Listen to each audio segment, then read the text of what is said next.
Okay, we are live. New technology. Hopefully this technology works well. We're using a phone instead of using a computer. Picture looks pretty clear. Okay, so let's get started. We are Parasha Toldos. Tonight, the shir is going to be given Le'ilei Nishmas Alan Creek, Avram and Menashe, who just passed away this week. He used to come to our shir every week, basically, until he became ill and he ended up in hospital and then he couldn't come. But Alan was very much a regular of this year, and probably for many years before that at Rabbi Kupitz's shir. I wasn't part of Rabbi Kupitz's shir, but how long did Alan come to Rabbi Kupitz's shir for? Probably decades, if I had to guess. Pardon? From the beginning, probably. From the beginning, right. So we're talking about probably a good 20 to 30 years. You know, I think Rabbi Kupitz gave the shir in our shul for about 30 years. So we're looking at a very, very long time. So Alan was very much a mainstay of the shir. He's missed in the shul for all the things that he did and for all the shirim they used to come to. So we wish the family Chaim Aruchim, and we dedicate the shir tonight in his memory. Okay. Pardon? Oh, but Alan was always right, you know. Alan always knew the page, and Alan was always right. Yeah. You know, and when he was wrong, go back to rule number one. Rule number one, Alan always knows the page. Okay, I'd like to discuss tonight something that is very important. We spoke about this a little bit last year. I went back to last year's notes because I had an idea, and then, you know, sometimes you look back, there's certain people that think in a very similar path. And so you look at things and you have certain ideas and you look back and you go, wow, I said exactly the same stuff last year. I can't say the same thing again this year. If you remember last year, I don't know if you remember, we spoke about Mazel Tov. Oh, yes. Do you remember that? Yeah. That was that was classic. That was a classic Mazel Tov. And that you bottled out in the end. Though. Pardon? You bottled out in the end. It did peter out. We didn't say it in the end. That was the other thing. We didn't really say at the bar mitzvah as we thought we might have said it, but we decided in the end that it wasn't right to really say it at a bar mitzvah. Too much of an in-joke. Pardon? Too much of an in-joke. No, it was an in-joke, and people would be like, "Why is the rabbi stuttering?" Having said all that, last time we spoke about Vayigdalu Hana'arim, the youths. We are on in chapter 25, verse 27. So it's the next page. It's on page 126 in the Art Scroll Chumashim. Page 126 in the Art Scroll Chumashim, and the pasuk says the following: Vayigdalu Hana'arim. They grew up. They came bigger. Vahi Esav, and Esav became Ish Yodeh outside Ish Sodeh, a man that knew how to hunt, a man of the field. Yaakov Ishtam Yoshev Alim. Yaakov was a perfect or quiet, or however you want to translate Tom. Tom is an interesting one because I think in the Haggadah it's translated as simple. Yeah? The Tom is a single son. However, we don't really think that Tom is... I mean, Yaakov wasn't really a simple man. That's not what we're trying to say about Yaakov. He was a simpleton. Translated as plain here. Pardon? Plain. Okay, plain. Meaning he wasn't somebody that was all over the place. Yeah. Fine. Yaakov Ishtam Yoshev Aham. Yaakov was a plain person, somebody who sat in the tents. And Rashi says, why do we speak about Yaakov and Esav getting older? So Rashi says, as long as they were still small, you wouldn't be able to tell the difference between one and the other. And therefore, nobody really knew what their true character is. However, once they grew up and they became 13 years old, this one went off to the Beis HaMedrash, and this one went to the house of Avodah Zarah. That is what the Rashi tells us. What makes this whole thing very interesting is that this is really true even nowadays. The whole discussion is not just accurate for then, but it really is in a discussion that is accurate for today. And what I mean by this, can you tell from a 5-year-old or 7-year-old child what she is going to be like when they become adolescents and then adults? Not really. There are certain things you can say. So I would be able to say about certain people, if somebody was very quiet, and had a very reserved nature, often we would expect them to retain that nature all the way through, and even as they get older, to still have that same nature. You'd often expect that. It's not a guarantee, you'd often expect that. If you have a child that is not the most intelligent child, intelligence is not something that you suddenly acquire. If he's not the most intelligent child, chances are that he will remain simple. If he's a whiz, chances are he'll remain a whiz. What is he going to be a whiz at? That's a good question, but he'll remain very clever. He might use his brains for the wrong things. But Rashi says, as long as they were young, as long as they were small, we weren't really able to tell who was what, or who did what. It was only as they got older and we started to see the real Teva, the real boy. So some say, even though Esav didn't behave even when he was younger, but when you don't behave when you're younger, you say, look, he'll grow out of it. When they start getting older and they still continue not to behave, you start to see that this wasn't some kind of juvenile behavior. This is their personality. This is an issue that you're going to have to somehow come to grips with. But I remember having the conversation with Rabbi Johnny Goodman many, many years ago. I was in the park on Shavuot. I remember this because I remember speaking about this on Shavuot many years ago. So I'm in the park in Shavuot, and I'm speaking to Rabbi Johnny Goodman. Rabbi Johnny Goodman is one of the teachers in King David, the Kodesh teachers in King David, who's been there for a very long time, does an excellent job, well-liked, very, very hard-working. And I asked him, I think it was him that I asked, as far as I remember. It was either him or Rabbi Chaim Cohen, but I think it was Rabbi Johnny Goodman, as I remember it. I said to him, I said, look, the kids come into King David when they're younger. In the primary school, they seem to maybe learn more text-based things. They seem to read. And then they come into the high school. They relax the text-based things. They relax on the reading. They relax a lot on the things. And suddenly, all these kids that knew how to do so much in primary school, when they get to the high school, a lot of the things that they did almost naturally stop happening. So the question was, why? Why is this happening? And he said to me very simply, he said, listen, when you teach kids in primary school, I say, I command, and you listen. That's primary school. But a 5-year-old or a 6-year-old is going to tell you how things should happen and what should happen in your lesson? I remember that one of the nursery teachers once said to my wife that with some of the modern parenting and the modern teaching, things have gone topsy-turvy, upside down. So that now, instead of telling all the kids it's toilet time when you're teaching 3-year-olds, and it makes sense, okay, kids, it's toilet time, everybody line up, go to the toilet. We don't tell kids what to do. The children will tell us when they think they're ready to go. Now, if they're 8 or 10, absolutely. If you're doing toilet time with an 8-year-old, you got a problem, right? But if you have 3-year-olds, and those 3-year-olds, they're going to play. I know my kids. They get very, very busy with what they're playing with, and they lose themselves, lose track of themselves. No, we can't tell the kids what to do. The kids it needs to be led by the kids. That's not chinuch. When you teach younger years, you hold the reins in your hand, and you go ahead and you get the kids to behave a certain way. You teach the kids certain things. However, as they get older, it stops being I say and you listen, and it becomes a discussion. Even with my kids, as they're becoming teenagers, what am I going to do? Are you going to command them? They're sleeping in bed. Get up to daven. Pick them up and schlep them with me to davening. A 14-year-old or 13-year-old, they happen to be quite good with coming to davening anyway.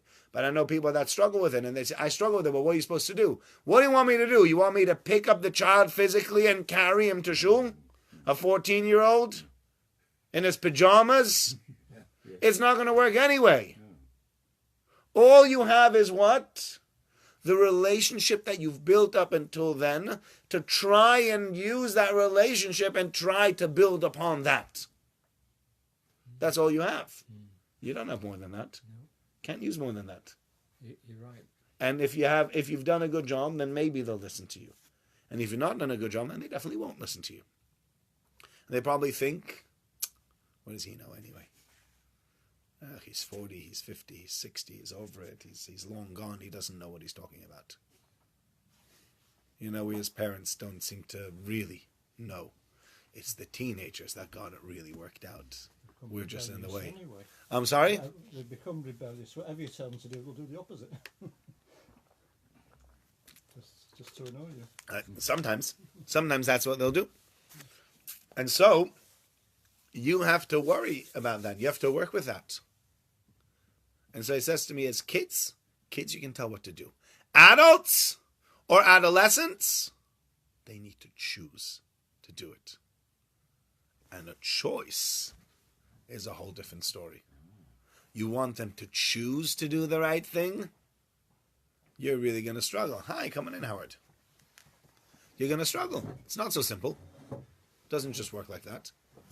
And therefore he said, that's why it looks like the primary school is so much, in inverted commas, better than the high school.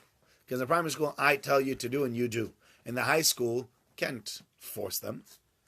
I've spoken to somebody, I don't have this by me, but I've spoken to somebody, for example, from Aish, and he said, we're very, very not into pushing people. We don't tell people what to do. I said, okay. I said, for example, people have told me this, and I don't have it in my house. People, when we have guests, I can have guests that don't make brachas or haven't made a bracha in years at my house.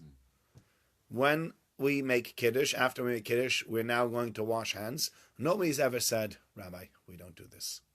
We say, okay, we're going to go wash hands Natilas Yadayim now for bread for Hamotzi. Everyone gets up, everyone goes. But this fellow from Aish told me, when he's got guests, he can have 15 people around the table. 6 or 7 will get up, the other 8 will just sit there. And he's not going to say, excuse me, you're going to wash? They're grown-up people, yeah. They're grown-up people. You can't say, you can only suggest, you can only tell them what's going on now. At this point in the meal, I'm going to wash my hands. Anybody who would like to join me for this can come with me to the kitchen. Those of you who don't want to join me, I'll see you back in 2 minutes. And that's exactly what happens. They remain behind and he goes to wash. I think people, out of respect for me or respect for my wife or my family, they don't argue. They'll just go anyway. Whether they believe in washing or not, whether they think it's the most ridiculous thing in the world. I'm at the rabbi's house, when in Rome, do like the Romans. That's just the way it's going to be. But in general, you can't force anybody. You can't enforce your opinions on other people. I was talking to David Langer today, and I said, there are sometimes things where you can see people making mistakes, and there's just nothing you can do about it. You're helpless. I remember I was teaching a certain fellow, and this fellow, I said to my wife, I said, I don't know how he ever got engaged. In my opinion, he was Asperger's and had absolutely no social skills whatsoever. Very, very complicated social skills. And so that it just didn't make sense. Like, he couldn't look you in the face. He couldn't talk to you properly. He couldn't have a conversation. He couldn't even the Kala said at the time that when she had a disagreement with him, he would just get up, run out of the room, count to 10 and come back in and change the topic. He couldn't handle that somebody else had a different opinion to him. Just didn't work. She coped with that. Pardon? She coped with that. And I said to my wife, I said, who is allowing these two people to get married? Sadly, she wasn't the most intelligent. She wasn't the brightest spark. He was just not built for marriage. Nice fellow and all. Just, he doesn't have the tools to have a normal relationship with another human being. And you take the two of them, and I said to my wife, I said, I don't know who's allowing these two people to get married. And I remember going to one of my rabbonim and to say to them, I really think, they need to pull the plug on this. And he says, what do you think you are? God? You come to them and say, I'm sorry, I don't think this is going to work out. And therefore, I think you guys need to break up. Who asked you? Yeah? They will do what they want. I said, but they're they're heading at 100 miles an hour straight at a dead-end wall. He says, so be it. I said, but I see that happening, and guess what? 2 months after they were married, they were separated, and a bit afterwards they were divorced. Didn't work. No, it didn't work. It couldn't work. It didn't make sense. He didn't have the ability, she didn't have the ability. You put them both together, it didn't work. It was, and I knew that was going to happen. So that when it happened, I came home, I said to my wife, I knew it. And she says, yeah, but we had the conversation at the time, and we realized there was nothing we could do to stop it. Why didn't their friends and family spot this? I have no idea. No, there were other people that were also felt very, very, but there was, in the end of the day, if you know somebody that's engaged to somebody else, what leverage would you have over them to tell them, I don't think you should get married? Nothing. So there you go. That's it. That's all you have. Yeah, so they might have said something, but maybe. Yeah. They might have said, we're worried. They might have said something else. But in the end of the day, there is nothing we can really do. Yeah, you just have to go with it. Nothing to do with you. You butt out, yeah. That's right. And then afterwards, you can feel all smug afterwards and go, I told you so. Was it a shidduch? It was a shidduch, yeah, but that had nothing to do with the fact that it was a shidduch. That was part of it. We were upset. I was upset with the shadchan. Yeah. I said, why did the shadchan do that? You knew these two people don't have the ability, either of them have the ability to have a normal relationship. Well, weirder things have happened. And sometimes people manage. You see some people that get married and you say to yourself, I didn't realize that these people would manage, but they do. So he was a bit strange. She was a bit strange. We figured they went together. They thought they would go together. You don't think they wouldn't consider the fact that he gets paid, Shaphan gets paid for getting a couple together? It's an interesting discussion. Does a shadchan get paid if they get together and they get divorced quickly afterwards? I think they do. Do you know? But there was a fellow recently who told me that he knows of a wealthy man in town that feels, rightly or wrongly, I don't know if I disagree, I don't know if I agree with this, but he feels if people have come to me and asked me to give money to a couple, and I've given money to a couple, and within the first 3 to 6 months they get divorced, I would like my money back. I've given this money towards the wedding, and these people were obviously not able to have a relationship because, 3 months? Can you not manage more than 3 months? It's not a very long time. But, okay, so be it. But the main point is, again, as people get older, they make their own choices. As people make their own choices, sometimes they make good choices, sometimes they make bad choices. But you want to know who is what. You cannot tell who is going to be what by going into year 3 or year 4 in school and looking around. Sometimes you see, you got a little angel there. You say to yourself, this kid's going to be great. And he will. He's this angel all throughout school. But sometimes those little angels, as they get older, they get ruined by television, by media, by friends, by girls, by all sorts of things. And suddenly this little angel that you always thought was the nicest kid ever turns into some kind of monster. It happens. And vice versa. You have the little monster that was the most difficult kid. I remember kids that were such a pain as little kids. You meet them as young adults, and as adults you go, what happened? They straightened out. They were actually nice to talk to. They weren't constantly antagonistic. You could actually sit and have a conversation with them. It was great.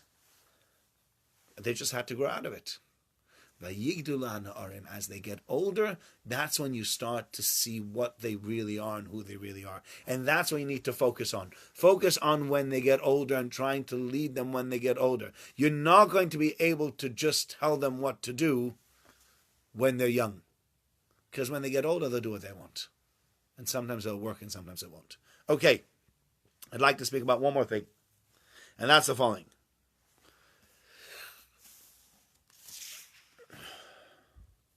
The Parasha says, Yaakov made a stew. And Esav comes from the field and he's very tired. And he says, Vayom Esav el Yaakov, we're in verse 30. Vayom Esav el Yaakov, Haliteni nomina odam odam hazeh. Please pour into my mouth from this red stuff. Ki ayev anochi, because I'm very tired. Al kein kara shemo Edom. That is why he is called Edom. Why should we call Edom for that? Edom means red. So he's called red. Why? You've gone well too far. You've gone way, way too far. Sorry. Here, verse 30. Page 126, still the same page. That's why he's called Edom. He's called red for that reason. That's why Esav got this as his nickname. And the question the Mefarshim say, is it right to give him this nickname for the entire life just because he said, I want the red stuff? I know people, what was it? We had a fellow in yeshiva who was called Soup. Right? That was his nickname. Why? Because it wasn't even him, it was his brother. They were in camp and they went on this long hike and they came back at 2 o'clock in the morning and there was hot soup waiting for the kids as they came back. And he ran around going, soup! Soup! Like, yelling out soup for everybody, for them to know that there was soup. And he became known as Soup. That was we used to call him Soup. Soup. Yeah. When you're 18, that's a good name. Soup. Doesn't make any sense today at 38 if I would still call him Soup. I'd be like, what are you calling him Soup for? Because his brother once yelled out Soup in camp. But when you're 19, that's what he's called, Soup. So, to call Edom, that's why he's called Edom. He said, I'd like some of this red stuff. Ha! From now on, we're going to call you Red. Why? Doesn't seem fair. What's the point of calling him Edom? Why are we giving him this derogatory name? So many of the Mefarshim point out, the Sepharno says it, and where else did I see it?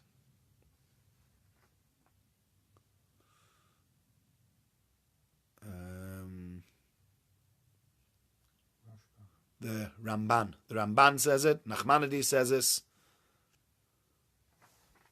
and Rashbam also says it. Why do we call him red? Because it is an indication of his level that he gave, how much he was willing to sell out for how little. He had the firstborn right. Firstborn right is something valuable. This is, there's certain things that are very, very valuable, and you wouldn't sell them for anything. Or if you're going to sell them, you sell them for a fortune of money. Don't sell them cheap. Why would you sell them cheap? So it was a story I was telling someone today. There was a man who came to his Rebbe. He needed money desperately. He just didn't have any money. And he came to his Rebbe and he said to his Rebbe, I need money. I don't know what I should do. And the Rebbe says, okay, here's a bag. In this bag is 100 silver coins. The first business transaction, the first one that comes your way, I want you to spend the entire amount on that and you'll have atzlacha with it. So he goes, okay. He's going home. He's got his 100 silver coins. He gets to an inn. He doesn't want to spend any of the money on accommodation. He's got a few kopecks left. He pays a bit of, gets some soup, right? And after he gets soup, that's going to be a mazel tov for this year's shit. It's going to be soup, yeah. So he gets some soup. He gets a bit to eat, and he lies down on one of the hard benches, sleeping in the lobby of this hotel. And in come a whole bunch of merchants, wealthy merchants, Jewish but secular. And they're all talking and they're laughing at this religious guy that's sitting in the corner over there, this Hasidic fellow. And finally one of them goes, they're so silly, these guys. I mean, the afterlife, the whole bit, it's just ridiculous. I mean, if it was up to me, I'd sell my afterlife. I don't need it. What's my afterlife worth anyway? Probably doesn't even exist. It'd be a great job, a great thing to sell. Guy perks up, he goes, Who's selling? Who's selling? He goes, me. What are you selling? Selling my part in Olam Haba. Really? He goes, yeah. How much for? Well, what do you have? So I got 100 silver coins. I'll take it. Really? Yeah. Okay. Let's write a document. He goes, I don't want to write a document. No. It needs to be fair and square. I'm giving you money. I want a document that says I bought it off you. Okay. They write a document hereby Mr. So-and-so has sold his Olam Haba to Rabbi so-and-so for 100 silver talents, paid, stamped, thank you very much, gives it to him, we're doing well. The guy says, okay, this is what I have. The Rebbe told me the first thing that's on sale to buy, I bought it. Comes home, tells his wife, I bought something. The Rebbe gave me money, I bought something. What did you buy? I bought somebody else's Olam Haba. She says, that's what you had to buy? You didn't want to go out, property Some need to sell on eBay something. Buy something that can make money from. This is not worth anything. What are you doing with it? He goes, oh, the Rebbe told me the first business that came my way, this was the first business that came my way. I bought it. I'm keeping it. Okay. The other fellow comes home to his wife the next night, and he tells her how successful his business trip was. And he goes, I got actually a bonus. We're going on a bit of a holiday. I made a bonus amount of money. He says, what happened? So he says, you'll never believe it. Met this stupid Hasidic guy in the inn, and he's lying there sleeping because he doesn't have any money for anything. And we were making fun of him, and I even said, I'll sell my share in the world to come. And, well, he came up to me and he says, well, are you selling? Yeah. How much for? I said, 100 silver coins. I said, that's fine. That's a good deal. We wrote a document. Here's the 100 silver coins. We're going on a holiday. And she looks at him and she went, no, we're going to Besdin. You're out. She goes, pardon? You're out. Why? I'm not staying and living with a man who sells his world to come. Yeah, we might not be that religious, but you crazy? You sold your share in the world to come? It was only a joke. It's not a joke. You took the money, right? Did he probably asked you for a document? Yeah. Did you give him one? Yes. You're in big trouble, mister. What am I supposed to do? You are in big trouble. We are going to the Rav now. We are going to get a divorce. You are out. And he's like, no, I'll fix this. I'll fix this. He says, okay, you want to fix it? Go back and find him. So he starts going around to different towns. Finally, he finds the neighboring town where this Hasidic guy is. And he comes over the Hasidic fellow and he says to him, sir, Rebbe, I made a mistake. Here's your bag. Here's your 100 silver coins. Can I have my shtar back? I'd like to get my Olam Haba back. He says, sorry, not selling. What do you mean you're not selling? I just want it back. I just want to trade it back. No, you sold it. It's fair and square. Here's your money. Here's my shtar. I got your Olam Haba. Go back home. All right, fine. I'll pay you 200. 300. More. 500. 1,000. This guy realized he's not going to get away with any monkey business. The Hasidic fellow knew he had him, and this guy knew if he comes home without that piece of paper showing that he's bought it back, says, what do you want? Says, I want 100,000 silver coins. 100,000 silver coins? You have a choice. I'll keep it otherwise. All right, fine. Pays him out.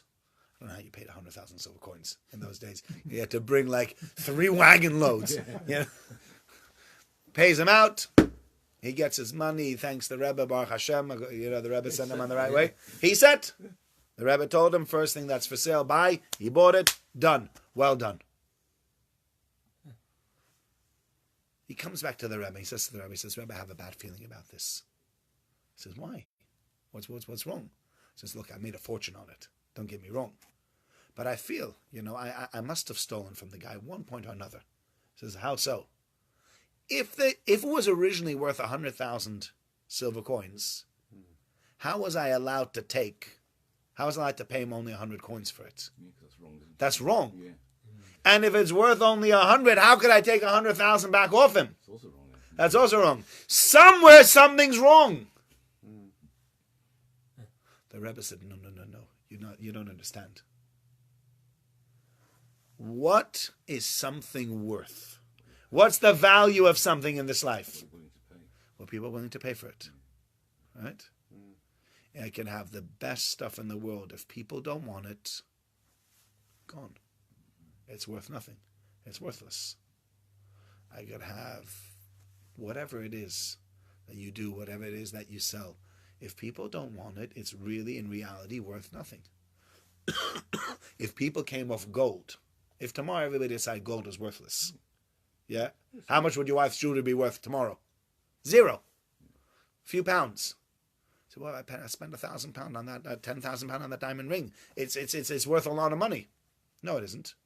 It's only worth a lot of money because we've all decided that diamond rings are very pretty and that gold is very pretty. And so therefore, if I give that to my wife, you're going to Mappin and Webb, you'll have to spend £10,000 to buy this. That's why it's worth £10,000.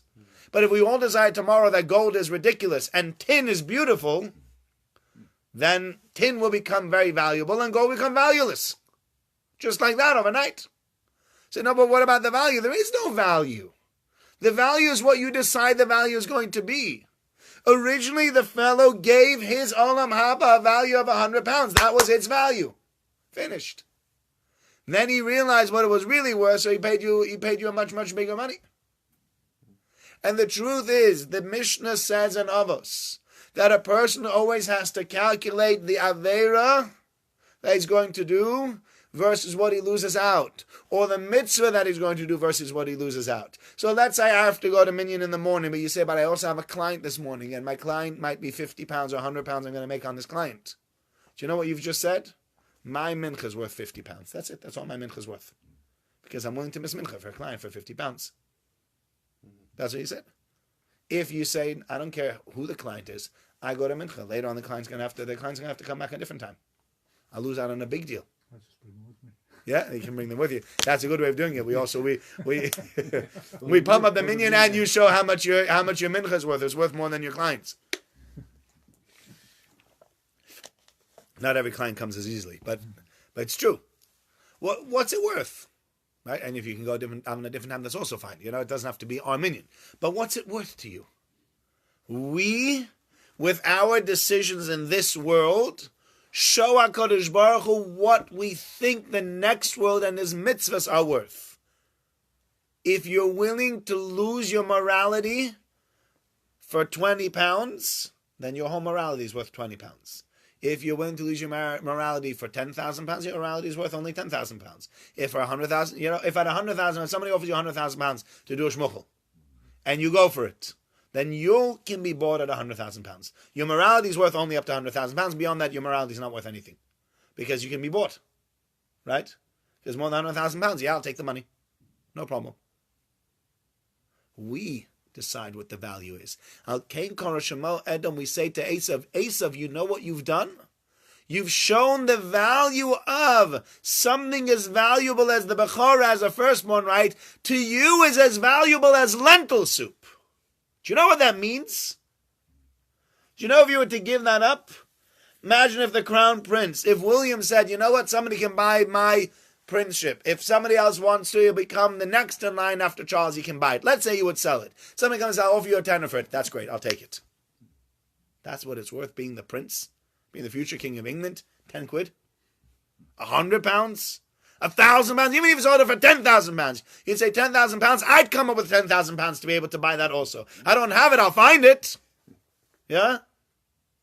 For that? Sure. Easily. But that's the point. What value do you ascribe to certain things? Whatever you are willing to pay for it, whatever it is worth it to you, that's the value that Hashem gives it to you. And therefore, Esav becomes known as the red one because we say he sees red stuff. It speaks to him and he says, something as valuable as the birthright, I will sell for the red stuff. And we say, really? Are you that low? Can you not even hold yourself back? Do you not see that you have something worth fortunes, millions, and you're giving it away for free? It's not just giving a stupid name, calling a guy soup because he once yelled soup. This defines Esav. He threw away eternity for a bowl of red stuff. He didn't even give it a name. I want the red thing over there. That's Esav.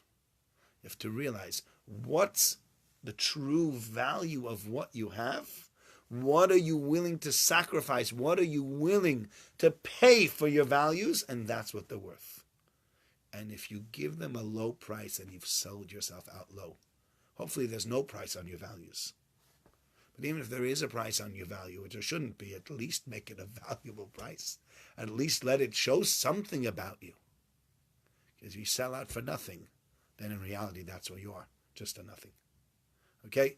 Thank you very much. Mitzvah Hashem, continue next week. Good.